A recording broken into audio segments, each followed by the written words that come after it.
So in this video, I'm so excited because I'm going to be showing you how you can film high quality video content on your mobile phone like this, as well as sharing with you all of the accessories and equipment that you're going to be needing to get like this quality right here. So if that sounds like something that you might be interested in, well, then this is definitely the video you need to watch. I'm going to be so detailed and share with you guys all of my tips and tricks that will level up your video content. So if you're interested, then definitely do keep on watching.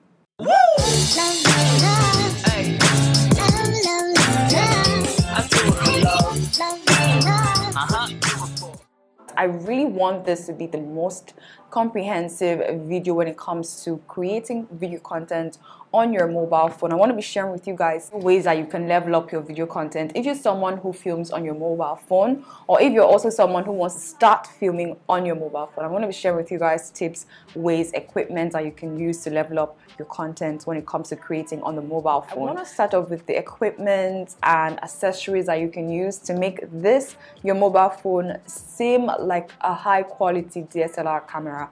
And the first thing that you're going to need, obviously, if you're going to be filming content on your mobile phone, is the camera. It's obviously you already have that right here, and also in the front facing camera. And what is amazing about mobile phone these days is that most mobile phones come with about 2 to 3 lenses. This one has 3 lenses. So whatever content you're trying to create, you can definitely use your mobile phone to do that, depending on what mobile phone is and how you can position that phone as well. So next up is stabilization. Now, irrespective of the content you're creating, stabilization is so important. It improves on the quality of the content, and it makes sure that your device is in safe hands and it's safe from falling down and all of that. For me, you can either use this or you can use this one. Actually, to be honest with you, I love this one because this one comes with a remote trigger which you can use to actually press record on your mobile phone while filming. You can also use this to take pictures at the same time. Now, what I love about this is that it acts as a selfie stick, which kind of pulls out very long. So, and you can kind of open up because it has like a tripod stand as well. Put this on the table, mount your mobile phone, and take the remote control and hit the record. So this is a selfie stick, also known as a monopod. We can use this to vlog, obviously, and have an amazing time. But what people actually don't know about selfie sticks and most monopods is that you can easily convert this monopod or this selfie stick into a tripod stand. And I don't know if you guys had noticed this, but I'm sure you guys probably have never noticed this, but I'm here to share with you guys my tips. So if you have a selfie stick lying around your house, you can easily convert this. There is like a screw right here. All you need to do is to take your like a stand and just screw that onto the selfie stick. Voila, we have a tripod stick. So something else you can actually do is to screw your phone onto your ring light if you have one. If you don't have one, it's okay. Skip a step. Get yourself something. Get yourself a shoe, a bag, a table. Just finish your way around it and DIY it. Just get something that would make sure that your phone is stable for recording. Cool? Alright. Okay, so next up is storage. Now, whenever you're recording on your mobile phone, typically I would advise you to have a minimum of 5 gigabytes to about 10 gigabytes, depending on what content or what type of content you're creating. So if you don't have artificial studio lights, that is fine. That is okay. Get a room that has a window, mount your camera, mount your mobile phone right there, and start recording. So this is definitely how you can film with your natural lighting. I'm currently filming in front of a huge door right here. If you have a window, you can definitely use that, but I'm going to be using this right now. And like I always say, use what you have to make it work. It's like I'm absolutely in love with natural lighting. It is so beautiful. It lights up the face evenly. It lights up the entire scene evenly, and I feel like it's just an amazing way to get started with in terms of creating video content. So if this is what you have, if you don't have this, it is amazing. It is fine. Use your window or your door and create your set in front of that and record away. So yeah, that is basically it. And okay, so next up, I want to talk about audio and microphone. Now, if you're creating content on YouTube, something I always say is that your content, your visual content, represents 50% of that entire content, while the audio represents another 50% of the entire content. So I got this lavalier microphone off AliExpress. I will leave the link down below, but I got it from my Note 10 Plus because of the mount. The microphone I'm currently using is the Boya lavalier mic, and this actually also works with a mobile phone, laptops, whatever device you're using. But the reason why I had to get this one was because of the ports. I don't have that connecting port, and I have the Type-C ports, not the normal 3.5mm jack. This is what I have. This is what I would use. So if you're someone who is creating content, you can definitely start off with using the internal mic. But something that I would always advise you to do is to level up your content, especially when it comes to audio, and get yourself an external microphone, especially a lavalier mic, because that way it's always close to you and it picks up your sound. And that way it's not only budget friendly, but it's also like high quality audio content and also budget friendly at the same time. This is what it sounds like using the internal microphone. Well, this is what my audio currently sounds like using my external lavalier microphone. Something else you need to consider is your background. I have tons of video when it comes to creating your background, creating a set, DIY backgrounds, how to hang your literally, if you're trying to get started with YouTube, subscribe to my channel right now, because I'm going to be plugging you guys with a lot of things. Definitely click on this link right here, and it will take you to like my playlist when it comes to like setting up backgrounds and all of that. But for me, I feel like backgrounds and backdrops are really important in creating like your entire set. Pay attention to what's behind you, because that's what people are going to be seeing, right? So now that I've sort of talked about the basics and setting up and getting started, I want to talk about how you can actually use your laptop as your monitor when recording on your Android. Again, if you're using an iPhone, you can do this via QuickTime. I'll be showing you guys how to do that on iPhone, as well as how I do that on my Android. Okay guys, so I'm going to quickly show you guys how you can connect your mobile phone right here. This is an Android phone to your laptop, and the app that I use is called Reflector 3. So this is an app that lets you kind of like cast your mobile phone to your laptop. A hack that you can do is kind of like use this for like a trial period, see how this works. But I'm definitely sure there are other alternatives to this in the market. If you guys would be interested, I can definitely help you guys research, but this is the first one that I found. So now to connect your mobile phone to your laptop, you need to be connected to a Wi-Fi, and I'm connected to a Wi-Fi right now. I'm also connected to my Wi-Fi on my mobile phone. So what I'm going to do right now is open up my smart view on my Android right here. I can see my MacBook, which is over here. All I need to do is to click on the Google Cast, click on Start Now. And guys, so now this is what my phone looks. I don't know if you guys are seeing it on my desktop. So now once I set up my camera, you guys can definitely see what's going on over here. I'm going to switch this over to force orientation, and I want a landscape. Let me keep it to the left. Let's see what that looks like. Okay, so this is what we have right now. So now I can see what I'm recording on my mobile phone using my laptop. So I can use my laptop now as my monitor, which is amazing, right? And there we go. Hey guys. All right, so if you want to turn your MacBook to your monitor using your iPhone, all you need to do is to connect that iPhone to the MacBook using your USB cable. I don't have one, but I'm going to be showing you either ways. So what you want to do next is to double click on the QuickTime player and then select the new movie recording. And that should instantly open up your iPhone screen, your iPhone camera screen. Now I'll leave a link in the description below just in case you guys want to watch an in-depth tutorial on this, so you guys can further learn on this as well. Okay guys, so another hack that you can do if you don't have like a stable internet connection or maybe like a laptop to work with, that's fine.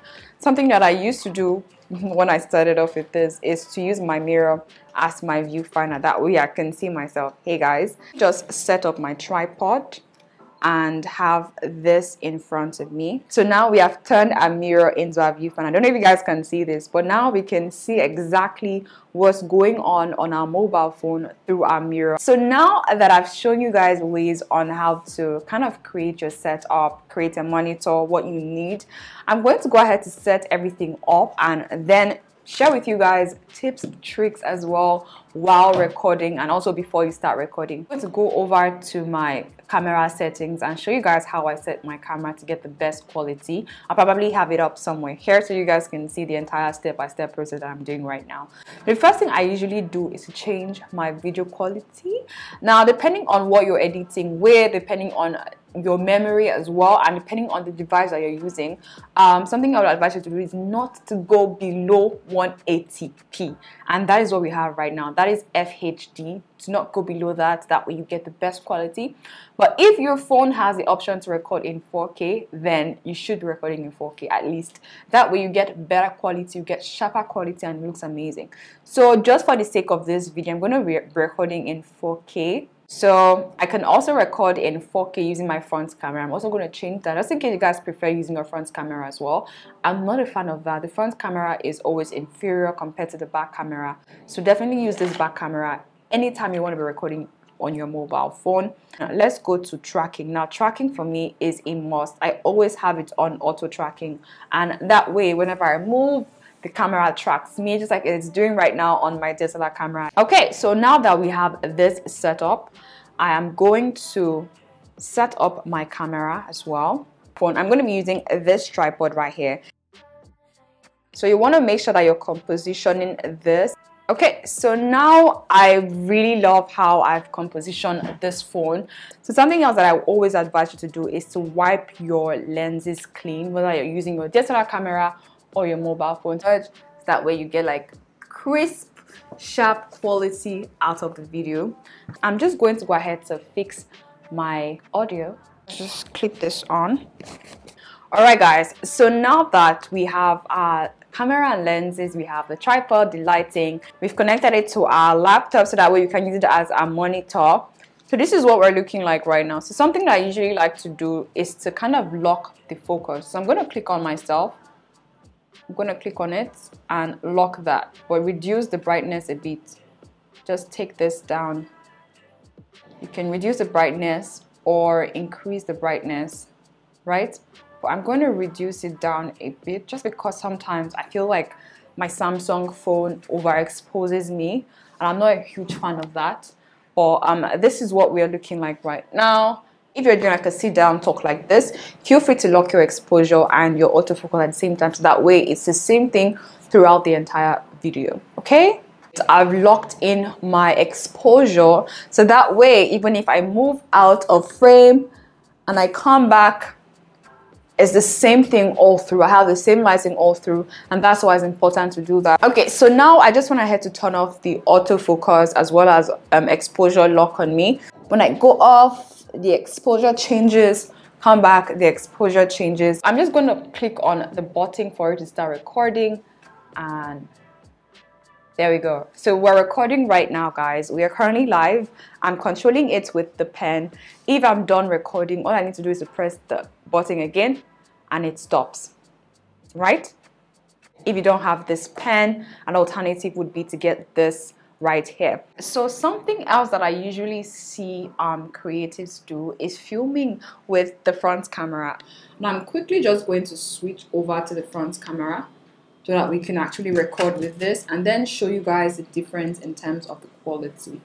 I feel like you can definitely practice with the front camera, but if you want to be filming like quality content, definitely use the back camera, because obviously the back camera has more quality than the front camera. Not only that, something that's also annoying is that people also tend to look at the screen, because that is basically what they can see, instead of looking at the lens and the people they are talking to, right? So yeah, stop using the front camera if that's what you're currently using. Switch over to the back camera. This is what it currently looks like filming with my mobile phone, using my mobile phone and the accessories and the setup we talked about. Again, I'm recording using my lavalier mic just so you guys can hear the difference. Now that we have set up our camera and our entire filming setup perfectly for the mobile phone, before you hit the record button, something I would advise you to do is to do a test run. You can definitely practice with the front camera. That way you can figure out if the audio sounds nice, if the settings looks nice, if the lighting is amazing, if you like how the framing is or the compositioning is. Kind of do a test run to figure out if it is up to quality before you hit the record button completely and officially and record for 2 hours. It is so important, especially if you're starting off as a beginner. There's nothing as bad as recording for like 2 hours straight up and then realizing that the audio sucks or the audio wasn't recording or that the lighting. Just do a test run. It will only take you like 10 seconds to do that. Okay, so a couple other tips that I want to share with you guys is, so if you're starting off with recording, what I would advise you to do is to have a script or plan.